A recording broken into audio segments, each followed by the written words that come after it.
the final episode of From Languishing to Living. I'm your host, Tiffany Silva Herlin, a licensed clinical social worker, and I'm interviewing Dr. Matt Hoag from ThreePeaks Ascent. And today we're going to dive into adventure therapy. We'll break down what it is, why it works, and how nature-based residential treatment programs like ThreePeaks Ascent are helping teens transform through resilience-building experiences. We'll also talk honestly about when it might be time to seek this level of support and how to know if your teen might benefit. Please remember that this podcast is not a replacement for therapy. Please always seek a mental health professional for your situations. Matt, thanks for joining us on this last episode. It's been a delight talking to you. Yeah, great. Happy to be here. So let's dive in. What is adventure therapy? Adventure therapy is a form of experiential therapy that's oriented to being in nature and engaging in a variety of activities that can have healing or meaning to them as far as a person's therapeutic process. Many people that engage in adventure-based therapy have been challenged, I guess you could say, by maybe traditional talk therapies, have not been able to respond to other levels of care or other types of interventions. I feel like adventure-based therapy works well for young people that sometimes are more either resistant to or have not found success at like more traditional outpatient kind of therapy or talk therapy kind of situations. And so by helping them with engaging a process that, you know, from the outside might look more like, why are we doing this hike, or why are we playing this game, or why are we building these things with sticks, or making fire, or doing these different activities like that don't, you know, kind of from the appearance of them, don't appear to have therapeutic value. A lot of teenagers will look at them and think they're a bunch of junk, so to speak. And so but it's an opportunity to learn and grow and develop from being active, from engaging in activities, and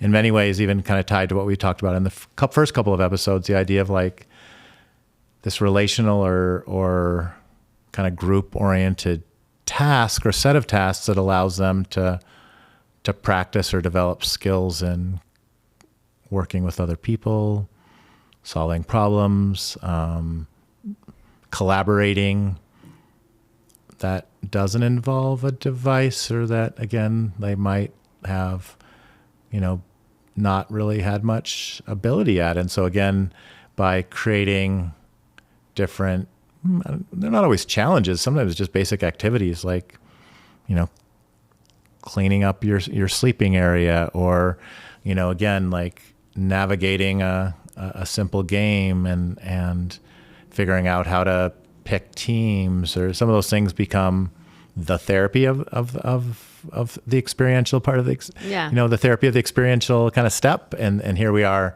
you know, I remember one of the first times when I was working in nature-based therapy, and we were sitting around having a group about who threw their socks away. And I just thought, like, what am I doing? Like, why are we talking about socks? These socks, what difference do these socks make? But part of the group process, even this may not have been the experiential part, was like this idea of like, yeah, like we only have a limited amount of things. Why are we throwing them away? Like living in nature-based therapy is this idea of like learning how to take care of yourself in ways that are different than the front country as far as that goes versus the back country. Again, this idea of then being with your gear, and those things matter. So that if you throw away your socks, or you don't take your rain gear on a hike and it rains, like there's some pretty immediate reactions to not having socks or not having rain gear. And so that idea of like figuring out from your experience or through a set of steps or different steps in your process, that like how to be more responsible or accountable, or be thinking and planning ahead, or again, working with others in your group or in your milieu in a way that allows for you to think and consider more than just yourself, or again, playfully the number of likes you get on a particular post. Like it just changes the dynamic of some of those relationships. I love it. It helps them, like you said, disconnect and realize that there's these natural consequences. Yeah. Such a great way to explain how kids can learn even such on a simple task, right? And how it turns into an experiential experience, even with losing socks and learning that. And that was the beauty of that. And I sort of rolled my eyes. I remember at the time thinking like, great. And then over the next 6 months, again, this was 25 or so years ago, but over the next 6 months, I saw the value of having those simple like steps or processes. Like, again, why are we making fire with sticks? What's the meaning of learning how to do that and then doing it myself or watching them figure out how to do it? I think initially I was sort of like, I'll try that later kind of thing, as far as like using a bow drill set to make a fire, or, again, rubbing sticks together, doing a hand drill, doing different types of fires that they sometimes learn out there.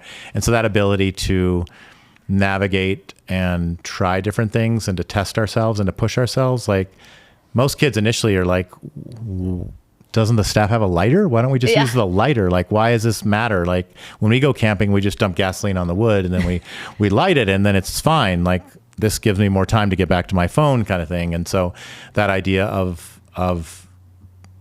cooking for oneself, again, no microwaves, this idea of like learning even how to cook. I know lots of times I've had young people come that have only, for the last couple of years, only eaten chicken nuggets and like 4 other foods. And so that idea of like eating more balanced diet and taking care of yourself with some basic but good food, but it's maybe not Doritos and pizza, is part of the experience of like, again, eating more healthy.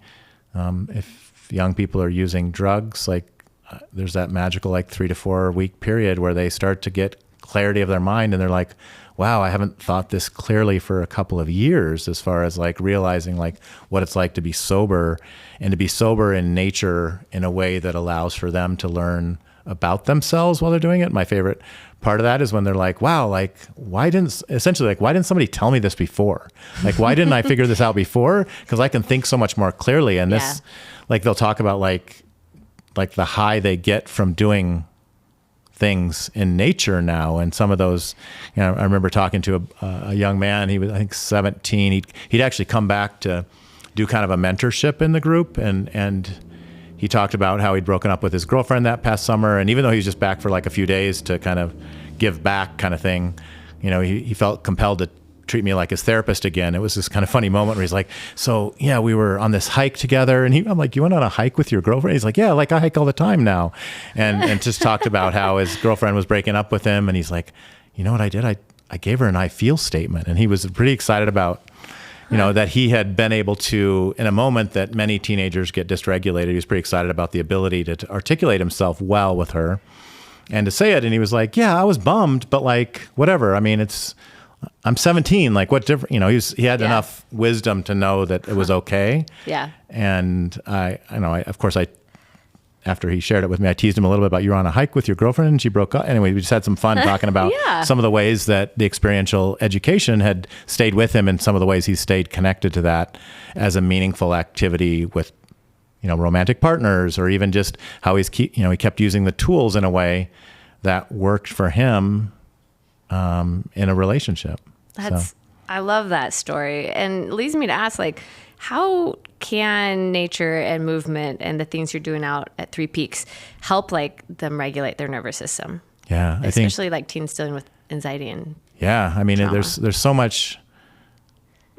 It's interesting. Some of the research that we've done, we've looked at like even just how over time in nature-based therapy, often young people don't need the same number of meds that they used before because they're able to be more balanced or grounded, or again, not having all the stimuli or challenges of the day-to-day life. Many young people over the course of treatment out there will talk about just how much more simpler the life is out there, because there's not the stressors of like school or mom and dad or some of those things that they felt expectations from girlfriend, boyfriend, or some of their friends, and like being a particular way. And so that there's it's a bit of a a vacation from their problems, so to speak. Yeah. Again, as funny as that might sound, that they don't see it that way initially. They're like, this is ridiculous. Why would my mom and dad, like, why are they sending me to treatment kind of thing? But that idea of like, it's as they're either preparing when they leave us to go on to another program or to go home, they talk about like, I'm going to miss it here because of how quiet, peaceful, mellow, like if they get dysregulated, they'll ask to take, can I go take some space? And they'll go sit there. And one of the guys I know this last week, as he's preparing to go home, was talking to his mother about like, I just go and I journal. And she said, what? She didn't really believe him. She actually wanted to see it to make sure he was telling the truth. But he's like, I just write down all my feelings in there. And she's like, again, she was not believing him from the standpoint of like, this was a tool that had worked for him out there and that he'd figured out that worked for him. I know at the end of every day at Three Peaks, I guess it's right before dinner, so maybe not the end, but like it's usually around 5 or a little bit before 5 where they'll do something called GLADS, where they'll look at and ask the guys the participants in our program to write down things they're grateful for, something they learned that day, something they achieved that day, and something they desire. And it's not meant to be just one each. They might write down a number of things, and they can be silly too at times. I learned today that so-and-so lost his shoe, but they're often serious. But it's like they're grounding themselves in looking at and thinking about, there's lots of great research on gratitude and again, things that they learned and things they accomplished or achieved and things desired or things they hoped for. And so that dynamic of thinking through those things is pretty grounding as far as helping them consider what's going on for themselves. Sometimes, it would involve like, I learned that so-and-so's a jerk, or maybe more of a 4-letter word. And that's not always like the way we want it to go, but sometimes they're navigating some of that stress in their day and they're thinking about like, how do I make sense of this? And so that ability to write and to think about their emotional process becomes such a significant part of the work that they're doing. Well, and isn't even just writing versus typing, right? Yeah. Activate different parts of our brain, right? Yeah. Well, and they're conceptualizing then the problem or the problems or successes even for that matter too, like looking at what's working for them. Yeah, you're doing kind of a positive psychology at that point, really is what you're doing, getting them to shift their focus. I've had some boys say like, Mom and Dad, can we keep doing GLADS when I get home? That's awesome. Or can we keep having like a weekly, check-in? Yeah, planning meeting, or even because they'll talk about like planning some of the week each week. And each week we have a goals group where we're talking about like, what do we want to accomplish that week? And each person will go around and talk about what they want to accomplish. And then at the end of that, they kind of pass it off to each other. They'll talk about their past goals. They'll talk about their future goals. Again, we're talking about week to week. And then at the end, we'll be like, okay, what do you want to do as a group?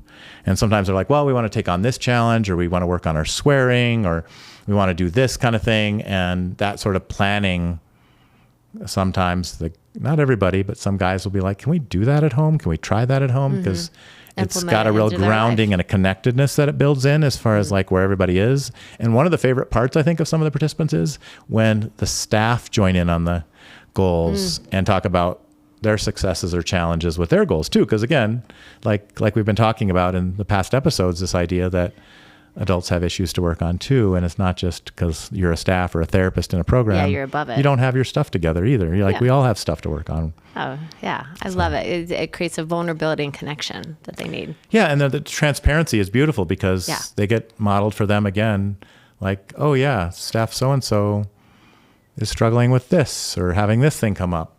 Or, oh, wow, they're, again, especially with some of our newer staff, they do some of the same assignments that our participants do.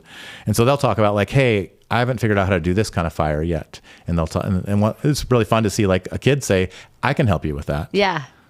Yeah. Which is, again, research shows that they learned so much in like a group setting therapeutically because they're all going through the same thing. Yeah. It's just so much more benefit than just having a therapist tell them or help them through their own problems. And back to your original, or where we started with this, as far as the experiential process, that experience of then, whether it's through modeling or again, coaching. And so then at times, like, again, let's say it's a new staff, but it's a young person that's been out there for a period of time where then they're coaching this newer staff on how to do it. And, and kind of that role reversal, or when parents come to visit and spend the day, like, and they're watching their child have success with some of these real basic things that, again, to have a parent be the one being taught by their child is the powerfulness of that role reversal, where, again, their child is the expert in living in nature-based kind of settings. Which gives a child empowerment and confidence. Yeah. And I love too, you kept talking about this a few times where someone maybe who's going through a detox, whether it's alcohol or any other type of addiction. I mean, I often talk to parents about how these are tools that your kids have to manage and cope through difficult emotions. So we can't just expect to take that away and not replace it with something healthy. Like, right? They're going to keep going back to it if you don't teach them new skills and new pathways and help them create neural pathways in their brain to manage the stress, anxiety, the depression, the loneliness, whatever they're struggling with, right? And so this nature-based therapy or adventure therapy is such a great way to hand them new tools, new experiences that replaces these negative and unhealthy coping mechanisms that they go to, whether it's drugs, alcohol, video games, pornography, sex, eating, whatever it could be, you know? So what a great kind of natural setup for kids to find what really can help their brain manage and cope through those things. In the first episode, I was talking about the idea of like books and kids reading out there. And as their nervous system regulates, and again, as they're starting to be able to be more thoughtful, and whether it's through weaning themselves off addiction, so to speak, from like drugs. And addiction is probably a bit strong. We generally don't have people that are addicted that way, but more like have used enough that like their minds are clearing and those types of things. It's every fourth or fifth kid that will tell me like, I haven't ever finished a book.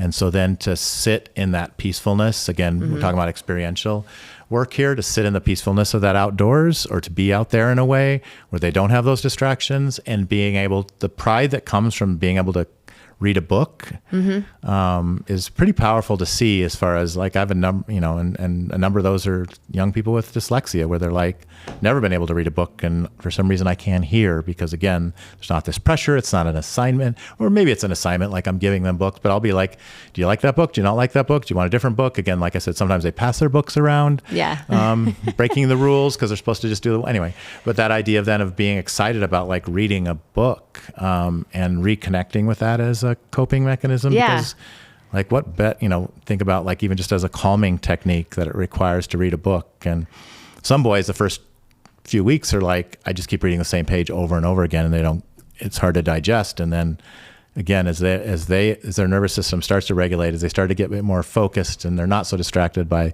the outside world, they're starting to let go of their friends in some ways of like, wonder what Johnny's doing, or I wonder what my buddy's doing, or do they miss me?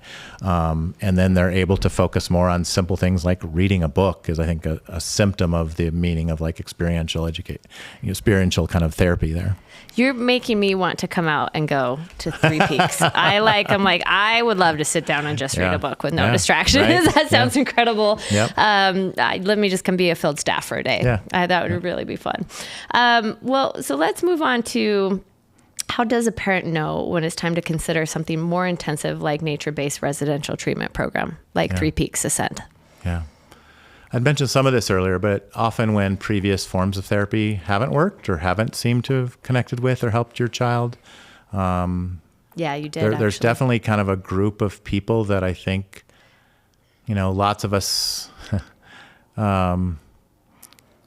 as therapists and staff sometimes will joke about how we've self-selected into doing a non-traditional form of therapy because we're living outdoors, or we're, like we don't see ourselves as fitting in boxes in the same way. And so I think sometimes young people that, don't respond to kind of traditional talk therapy or even medication therapy. Like I think about a young person I was working with probably about 10 years ago, and it was pre-pandemic, and it was a young person that hadn't left really his house much for 6 months. I joke now that he knew social distancing long before the rest of us were doing it, kind of thing. But he came to our program and didn't hike for the first 30 days and wouldn't really leave. And we were kind of stuck. And it was really kind of paralyzing in some ways. And he, along the way, one of the staff or the guides had encouraged him to read this book by Irvin Yalom called Love's Executioner, I think is the name of it. But it was this whole series of books on, or stories or case studies on like how therapy helps people. And the kid, he had a 130 IQ. He's a really bright kid. Reads a story about how it's the client's responsibility to do the work. And he's like, why didn't anybody tell me? And he'd been waiting for the meds to work, he'd been waiting for the therapy to work. Like I was just supposed to fix him. And then he was like, this is like, he got really, went on and all of a sudden he's like, oh, I get it now. And he just started to move and go. And again, that, he had such a victim mentality of like, I need to be fixed by somebody else, or such a kind of passivity about him. Again, this is like 2015 or so. So again, even before some of the social media things, or some of the social media things that are more intense now, like he was just isolating, and I think probably playing some games, maybe even it was, I forget back then, was it Magic the Gathering or some of those things where kids would just get caught up with very particular things, but he wasn't leaving his room. So must have been some sort of internet-based thing he was still doing, but his parents were like, we don't know what to do with him. And so none of us were surprised that he wouldn't leave camp for a period of time. And then when it finally connected with that, when he finally connected with this idea that it was his responsibility. And so sometimes it's, again, it was a book again, but it was this idea of him realizing like he was able to connect the dots in a way. So back to your question of like, when other forms of therapy aren't helping, sometimes I think parents know, like sometimes kids do better outside or with play or with, again, activity-based things. And so sometimes I work, we have different, I'd say, types of young people that do well in the wilderness. Sometimes it's like some people that are more athletic. Sometimes it's people that are, again, so closed off from the world that even being outside is such a big step for them. And so I think there's a variety of young people that on the spectrum that respond really well as far as like ASD kinds of things. And then you just think about like how much research shows how activity types of things are so good for depression and anxiety. So we think about like depression and anxiety as far as being significantly helped by vitamin D, or again, actually exercise, or again, movement-based kinds of things. Bilateral movement, trying to get both sides of the body. Yeah, no, that makes sense. And I would think too that the combination of talk therapy is just not enough. Yeah. They're not making movement, but also like the parents are worried about their electronic use. We talked about this in our first mini-series, that they want their kids to disconnect. Right. Like you and I have talked about as well, that they're just so disconnected from social and themselves, that it's like such a great opportunity to naturally send your kid to that and kind of force it in a way. It's a digital detox for them. Absolutely. Yeah. For a parent who feels unsure or even guilty about taking this step, what would you say to them? Talk to another set of parents that have had their young person go to nature-based therapy, just to get a sense, because I think talking to somebody who's in a similar situation or has been in a similar situation, I think is pretty appealing. I think the beauty of this kind of experiential therapy is that it grounds people in ways that are quite helpful. And so, again, if those are things that resonate with the parent, I think they could look at like, do you think that would resonate with their child? Again, lots of us think our children aren't like us, or aren't, especially when they're challenged or having some difficulties. So it might be hard to imagine them actually doing this. And again, that becoming an intervention that can be quite effective, because I think there's definitely young people that are very adept at the outdoors that come to our program, but most of them that come aren't. And so that idea then of learning and gaining and that being part of the therapy as they're building strength, resiliency, building like, again, that idea of like having to push themselves in ways that maybe they're not used to. And again, lots of times because of depression, anxiety, or traumatic experiences, they've isolated and withdrawn from the world. And so again, sometimes that's why like even going to a therapist is too much for them, or even like they won't get online and talk to their therapist if they're doing, virtual therapy kinds of steps. And so sometimes when lots of other things haven't worked, or again, that might be seen as an appropriate intervention for someone that lacks the skills even to respond to regular types of therapy. Because sometimes like we work with a lot of young people who haven't had success or have gotten really good at playing the game of therapy. And they know what to say. They know how to mask. So sometimes that the beauty of experiential therapy is that the weather is not able to be manipulated.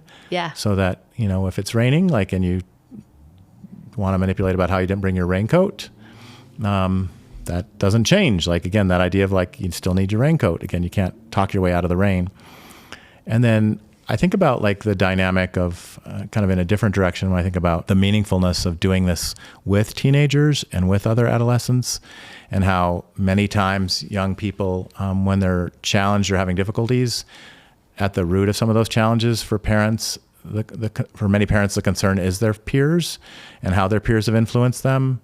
And so we're in a nature-based therapy kind of setting where the other teenagers are actually some of the most important change factors. Mm-hmm. So we have kind of what we call like an open-ended group where people are coming and going at different times. And so that sometimes the other participants are some of the best therapists because they're further along in their process. So that meaning of like hearing from somebody who's more like them, again, can be more powerful than hearing from a therapist or a staff. And so the idea of using the therapeutic process or the therapeutic group as part of the change factor is another important piece of, I think, a nature-based kind of approach, because with that open-ended group, there might be somebody that's also been there for just a few days or a week, but also somebody that's been there for 6 or 7 weeks. And while they still may be young in their therapeutic process, they're typically more bought in. And so then they're able to model or, again, encourage or call out their peers better than sometimes the adults in the room. That's my favorite, is when the kids who I've worked with at a residential setting get to call out the newbies, and be like, oh, I tried that as well. It doesn't work. Yeah. Or, like they know what a spade is. So they call it spade because they're, I'm not saying that term right, but they're like, oh no, I've used that tactic before and I'm going to call you on it because I know it and I've seen it. And more vulgar way of saying it is it's hard to bullshit bullshitters. There we go. So that idea of like, like they're like, I know my favorite moment at Three Peaks lately has been like after that first family session, the young person will come back and the other guys will be like, how'd it go? What happened?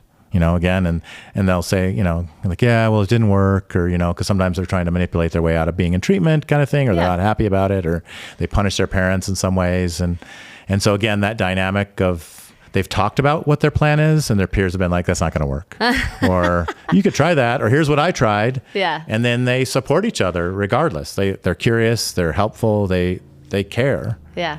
And so that sort of, again, peer group as the such a significant part of the therapeutic process. Again, back to experiential education, it's the same kind of experiential stuff typically that brought them here, but now it's the idea of like helping them because they're generally focused on like, let's figure this out and that type of thing. So that makes sense. How do parents know their kid's going to be safe out in a nature-based therapy?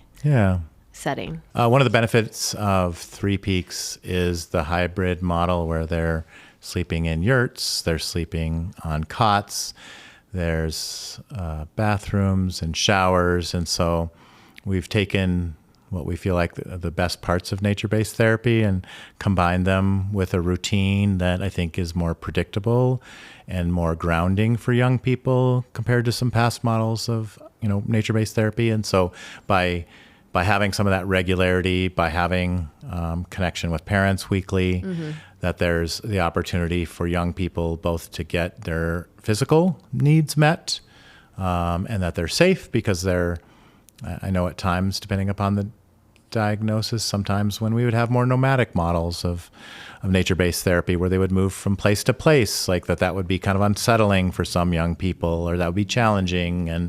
And so to have it where like they stay or they sleep in the same place week after week, they're able to get their physical needs met by showering and using the bathroom, that there's still, when we talk about experiential education or experiential kind of treatment, that there is the opportunity to still grow and develop in nature.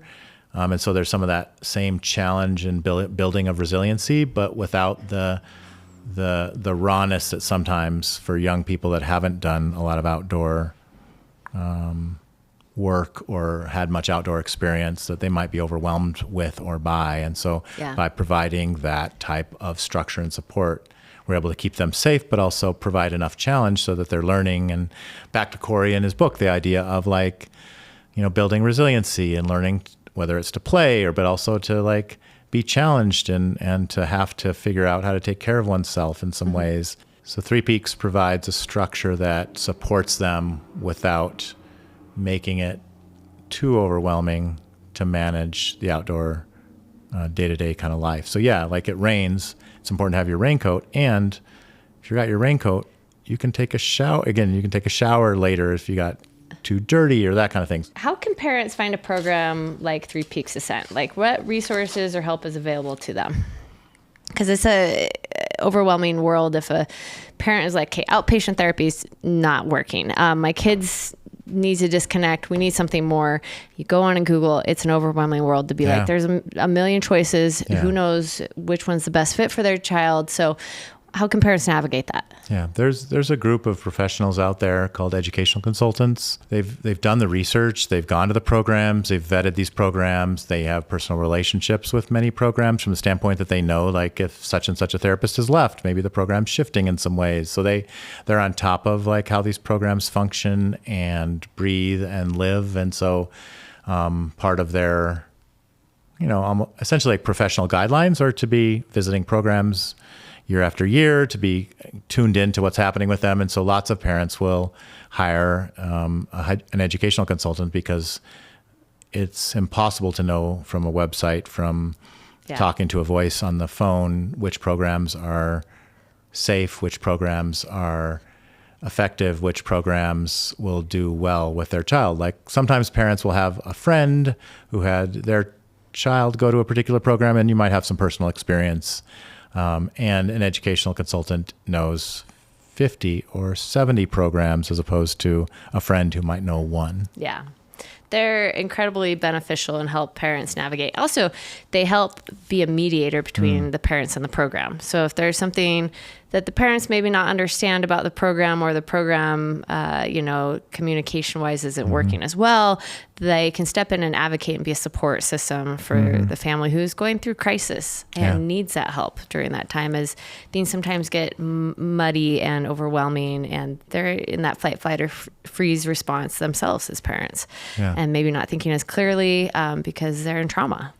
Yeah, even one of the organizations that educational consultants affiliate with, it's called the Independent Educational Consultant Association. So that idea that they're independent of programs like Three Peaks, so that there's no vested interest, there's no that type bias. Of there's no bias there. And so their role is to then be advocating for the family in the ways you were describing, as well as to be, again, vetting the program, where sometimes when I'm speaking with an educational consultant and we're vetting programs for post Three Peaks, the consultant has more current data than even if I've worked with a program for years than I do. And so they have a sense of like, okay, this program, needs some growing room, or this person just left, they're just doing this. And so the ability of like having the kind of day-to-day or sort of the month-to-month kind of updates that I think are so helpful to parents in choosing a program. Yeah. That's often a role, or again, the kind of the professional like duty, so to speak, of a educational consultant. Wonderful. I just wanted parents to be aware that there is support and help and tools out there that they can use if they are listening to this and at that point where they need to take that next step, which can be difficult and overwhelming and scary. Matt, tell us what makes Three Peaks Ascent different or unique from other residential programs? First of all, as we've been talking about, we're an experientially oriented program, nature-based, and I think the level of clinical care and sophistication is quite unique. Being based in the outdoors in a way that allows for young people to grow and develop and gain from that kind of groundedness, the play that we've been talking about, and the challenge that exists out there as far as learning to take care of oneself, but also within a realm of safety and support, so that they are, returning to their same bed every night, or they're being able to shower and those types of things. And then when I talk about the clinical sophistication, I'm thinking about the, that there is individual and group each week, and there's family calls each week, and these family video calls, again, in nature-based therapy can be. So they do have video calls. So they have video calls. Oh, okay, we have, again, we're in the outdoors, and so there's not necessarily LTE or, again, kind of phone-based, but we have Wi-Fi out there, and that allows us to then do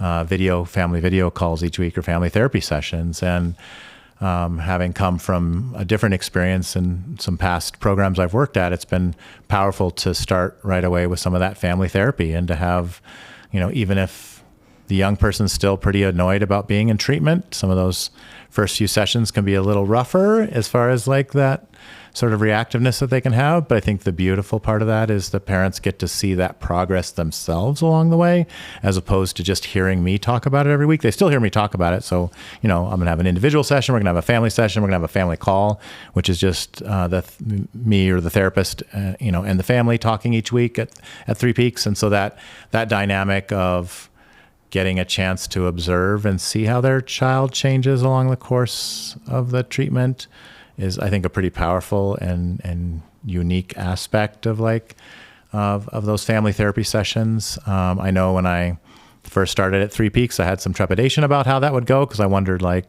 lot of young people I work with won't be quite ready for that. Yeah.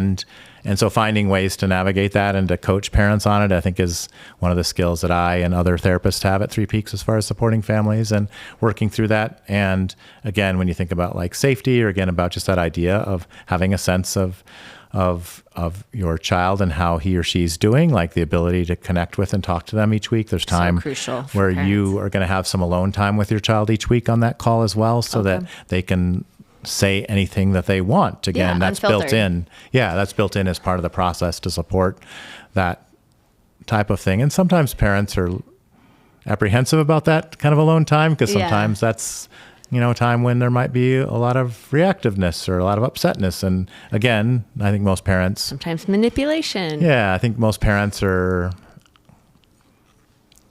used to or know their child enough to know what that might look like. And so I know I've been away, and I'll step away so that the client I'm working with can talk to their parents, and I've gotten a text halfway through that time can you come back? I think we're making it worse. And so we're there to support. It's not we're just abandoning. But again, that ability to be connected with your child in a way that I think can be different than some other nature-based kind of programs where you might not have the ability to see them, talk to them each week. Can you share a story of a teen who's really transformed through the process of nature-based therapy?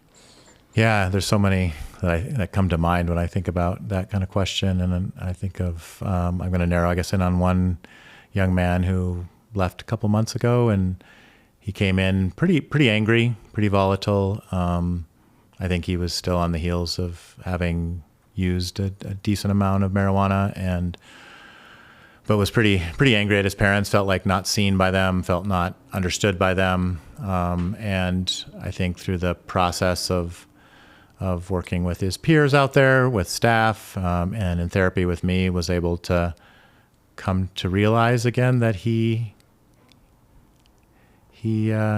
could trust his parents again. And I know it sounds tricky the way I'm saying that. It was a dynamic around where he just felt like his parents were so focused on him becoming what they wanted. And again, just that idea of not feeling very seen.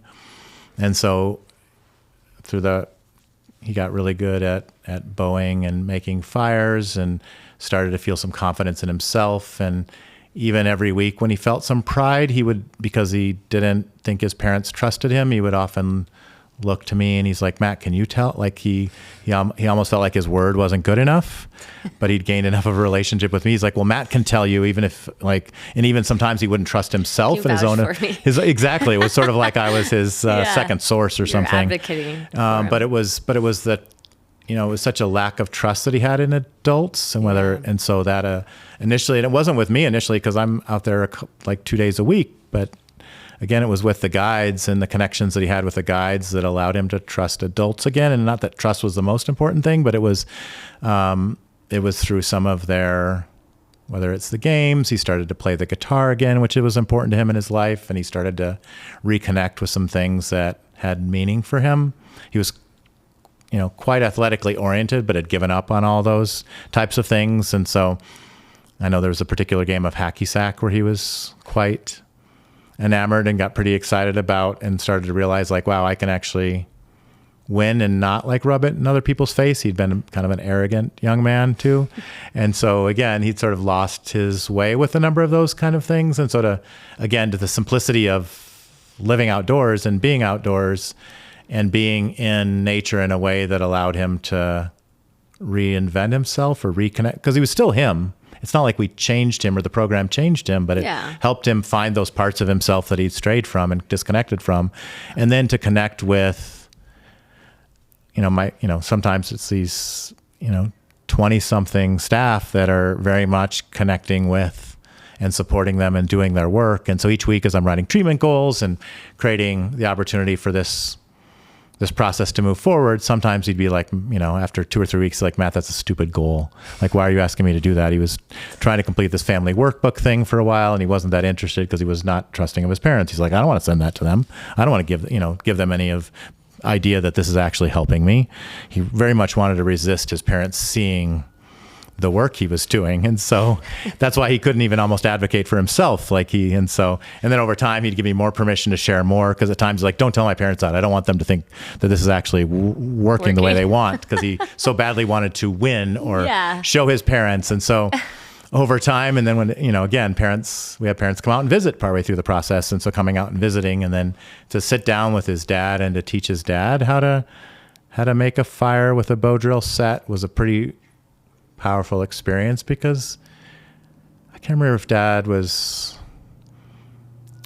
like a general or something. He was something pretty big in the military in his past, so he was very much the guy in charge of his family, and that was some of the dynamic that was challenging for the family. And so then to have that role reversal for him, and for him not only with trusting, but then also like to do that kind of coaching with his dad, where his dad had no clue how to do this thing.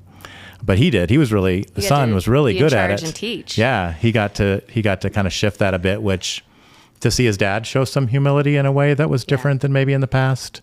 And again, all through this lens of whether we talk about experiential or even play, because again, this guy was a really great athlete, but had given up on that because nothing was ever good enough, he thought, for his parents. Never got really into thought. That languishing. Very much kind of gave up on himself. He wasn't necessarily depressed, other than he was just like, again, back to how we started this, like, who cares? Like this, why would I care about this? This feels like my parents just want me to play lacrosse so that my dad can tell his friends when he's golfing about how great I am. Like, it felt like he was like a trophy for his parents. And so to essentially define his own trophies and define his own sort of process, and simple as like playing the guitar, or again, starting to, I think maybe for him, hacky sack might have felt like a hippie activity, maybe of sorts, that kind of pushed against some of the parents' values. And so that idea of like, pushing some of those boundaries, but rediscovering that fun part of him, which is like, I like kicking this little ball around kind of thing, or this little hacky sack around. A little rebellious too at the same time. Yeah, exactly. But at the same time, like getting really good at some things in ways that had meaning for him. Yeah. And then feeling like, okay, I can do this. And he was at a place where, again, towards the end of the process, and as we were discussing next steps, he was not quite ready to go home kind of thing in that way, but he also felt like, he wanted to talk to his parents about that. And again, I think being able to start to have trust and open up. And so to see how, both the separation, but also the ability to connect with and to talk to them each week, I think was pretty powerful to see, even though he wasn't so excited to talk to them for a while. Yeah. I think was pretty meaningful to watch and to be a part of, and to try to find, even as a therapist, to find my, places of kind of support and positioning and helping him with that. Because again, so often, sometimes the therapist, sometimes the staff, we can get that projection of the parents, of the sort of F you, because you're just like my mom or dad or whatever. And so even as we try to navigate that relationship in a way that's different, and that's the beauty of the experiential process, where again, there's no right answer, and each day is a new day, and there's an opportunity to try out these different parts of ourselves. Even us as therapists, we're like trying to navigate and look at like, okay, how do I support this person? And taking a look at this. There's no one right answer, but there's a lot of things we're trying and doing. I love it. And I love just hearing about how nature-based therapy like ThreePeaks Ascent allows for this young man to reconnect and find himself again, but in a more complex and deeper way, right? Helping him grow, develop, get out of that languishing in that meh area, and then be able to reconnect with his family. And the thing I also love about what you talked about in nature-based therapy is that while, yes, there are set up structured therapy sessions and groups and things like that are an important part, but the whole process is a therapeutic process. The staff, learning to bow a fire, taking care of yourself, cooking your own meals, making sure you have your own equipment, having to deal with the natural consequences of nature. There's so many benefits of being out in nature and meditation and being present. I mean, we've covered so much. It's just so incredibly impactful, healing, therapeutic. I mean, the list could go on of just how great it is. You're making me want to just come out and hang out with you. We're hiring right now, so you may want to leave your current job.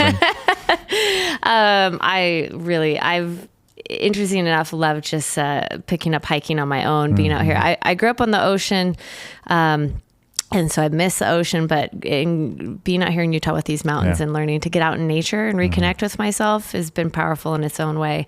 So I definitely understand the value of it. Matt, thank you so much for joining us today and talking to us about the benefits of nature-based therapy, discussing what languishing looks like, the power of play. It's just been a pleasure hearing your wisdom, experience, and knowledge on all this. To our listeners, if you would like to find out more information about Three Peaks Ascent, you can go to their website at threepeakstreatment.com, and it includes assessment tools and a call with their admissions team as well, and you can ask more questions. Thank you so much for joining us today, and hopefully we get to talk to you again in the future. It's great to be here. Thanks.